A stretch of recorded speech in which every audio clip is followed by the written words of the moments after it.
Break out the Oculus Rift because this summer we're going full VR. Hello everyone, Soberoni of G&A Reviews here, bringing you a spotlight for the servant who is master of both the blade and the beat saber, Summer Tomoe. We'll be examining her stats and skills, as well as going over pointers at how to utilize her effectively, and an overall grade comparing her to how she stacks up to the other 4-star servants. So if you're hyped to join Tomoe in VR chat, make sure you hit that like button, subscribe, and ring my bell so you can catch all of these spotlight videos as they go up, and you can help out the channel. But for now, on to Tomoe's stats. Tomoe has a max HP of 12,233 and a max attack of 9,544. For a 4-star Saber, Tomoe's HP and attack are both middle of the pack. However, she does have high HP for a 4-star servant overall, as well as respectable attack, which just goes to show how bloated these Saber servants are stat-wise. When it comes to her command cards, Tomoe has 4 hits on her quick, 3 hits on her arts, 2 hits on her buster, and 4 hits on her extra card. She has an NP gain rate of 0.55% and a star rate of 10%. Tomoe's NP gain and star generating both range from average to slightly below average, due mostly to her low NP gain rate and double buster deck. On the whole, Tomoe's stats are balanced and well-rounded, with a slight lean towards defense. Moving on to her skills, Tomoe's first skill is Midnight of Summerside, rank A. This skill grants her guts, reviving her with between 1,000 and 3,000 HP one time for 3 turns, and it also increases her crit damage for 3 turns between 50 and 100%,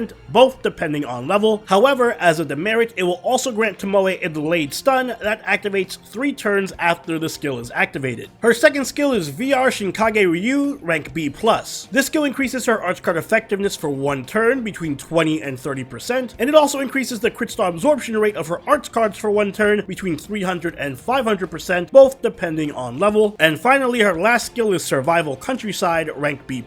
This skill grants her between 15 to 25 crit stars immediately, and then between 5 to 10 crit stars every turn for the next 3 turns, both depending on level, and it will also grant her debuff immunity for 1 instance, lasting for 5 turns. As for her passives, Tomoe has Magic Resistance rank A, which increases her debuff resist by 20%, and Riding rank B+, which increases her quick card effectiveness by 9%. Taking a look at her deck and Noble Phantasm, Tomoe has an Arts Buster deck with Quick, Arts, Buster, and an Arts Noble Phantasm. Her Noble Phantasm is VR Shinkage Ryuogi Tomoe ga Fuchi Taiyoken, which is an AoE Arts Noble Phantasm that increases her Arch card and Buster card effectiveness by 20% for 1 turn, and deals damage to all enemies with between a 450 and 750% damage modifier depending on level. It also inflicts burn on all enemies for 5 turns, and inflicts the spread fire status to them for 5 turns, increasing their burn damage between 100 and 300% depending on overcharge. Tomoe's Ascension mat requirements are pretty standard, although she does require a lot of heroes proofs, which may make some people upset. For level ascension, she needs 18 proofs, 8 gears, 12 magatamas, and 10 seashells. Proofs can be farmed at the pirate ship in Okeanos, where they have a 64% drop rate. Gears drop at Barrel Tower in Shinjuku with a 47% drop rate. Magatamas also have a 47% drop rate at the Castle Town in Shimosa, and seashells are best farmed at the Observatory in Babylonia, where they have a 46% drop rate. For skill leveling, Tomoe is going to need 12 gears, 36 heroes proof,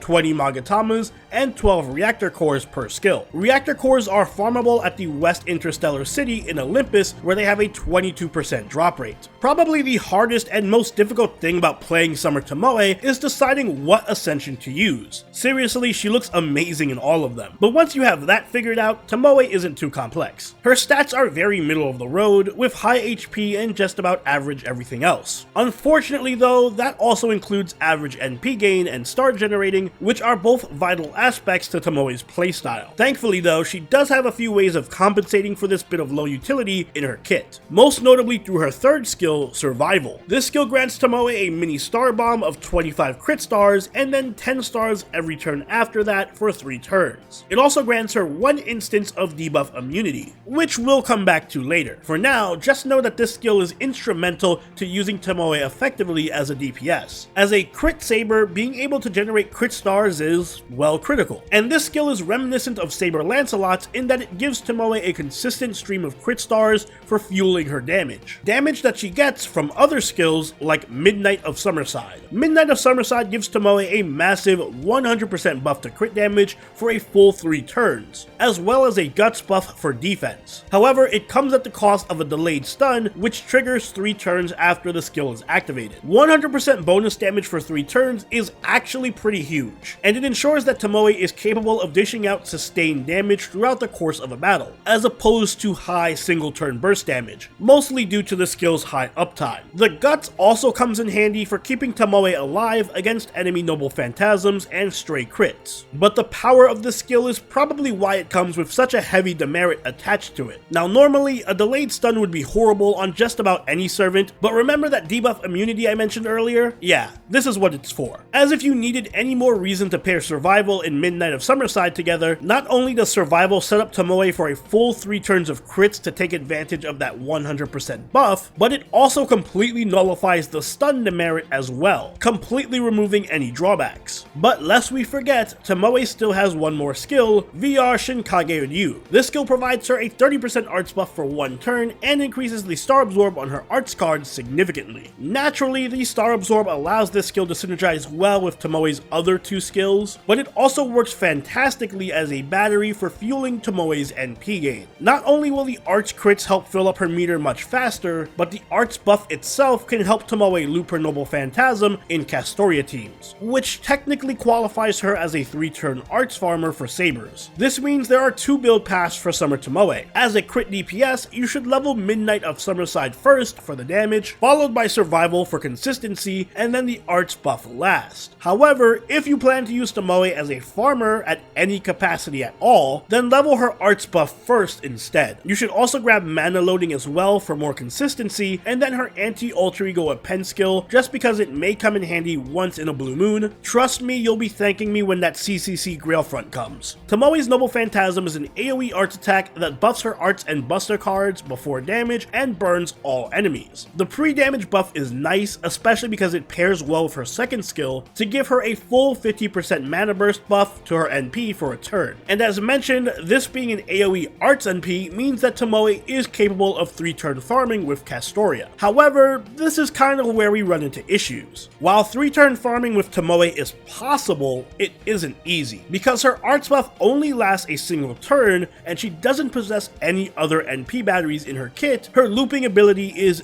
very inconsistent. Her damage is also surprisingly bad on her Noble Phantasm. Even with the full 50% arts buff, her Noble Phantasm damage is only slightly higher than Fergus's. And without that buff, which keep in mind, you will not have for 2 out of the 3 waves, her damage is roughly on par with NP2 Jason's. So not only does Summer Tomoe lack the consistency to loop, she also lacks the power to clear high HP enemy waves. So while 3-turn farming with Tomoe is possible, it isn't very practical. Instead, where Summer Tomoe really excels is as a crit DPS. Her skills make her highly self-sufficient when it comes to her star generating, and she has enough crit steroids in her kit to push out consistently high damage. She even has a decent amount of survivability from her guts and her debuff immunity, although it's worth keeping in mind that if her debuff immunity is triggered before her stun goes off, it will stun her, so you need to use the skill carefully. Debuff heavy bosses can really ruin Tomoe by preventing her from stopping her own stun from triggering. But while Tomoe can certainly be a good crit DPS, she runs into another issue here, namely that when it comes to SR Sabers, the class is already saturated with better crit servants. Saberlot, Yagyu, and even Hokusai, who is a free servant that most players have, all fill the same role and will offer either more damage or more utility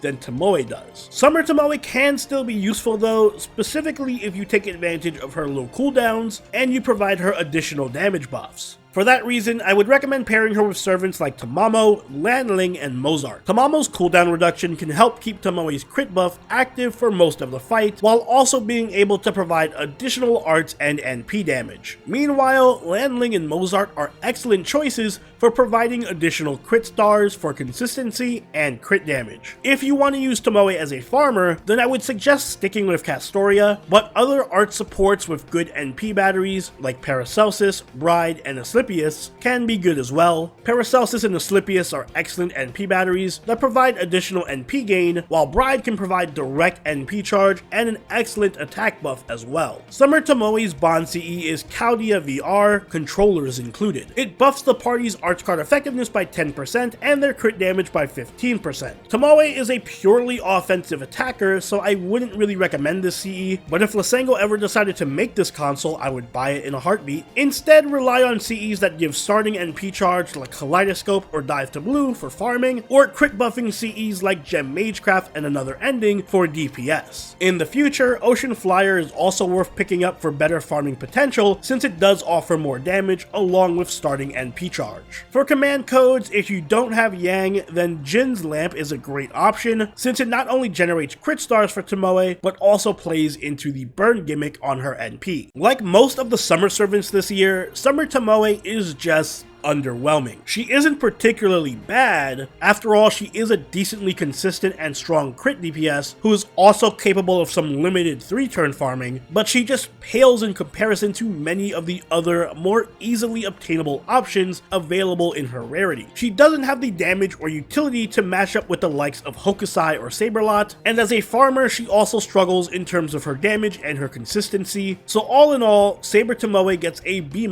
from me. The good news is, if you're a Tomoe fan, she absolutely is usable and worth building a team around if you really want to use her, and you can see her shred enemies apart with her amazing summer outfits. But from a gameplay perspective, she doesn't offer anything new and is a step down compared to many other servants in her role, so it's hard to justify using her. And those are my thoughts on Summer Tomoe. I feel like this summer is filled with an amazing cast of servants who all have amazing swimsuits but very underwhelming gameplay. It's like some kind of weird anti-meta monkey's paw. But what do you think? Let me know in the comments down below, and if you enjoyed this video, don't forget to leave a like and consider subscribing if you really enjoyed the video. Join the party over on Discord, chill with us on Twitch, and follow us on Twitter, and I'll see you all in the next Servant Spotlight. Saberoni out. Later.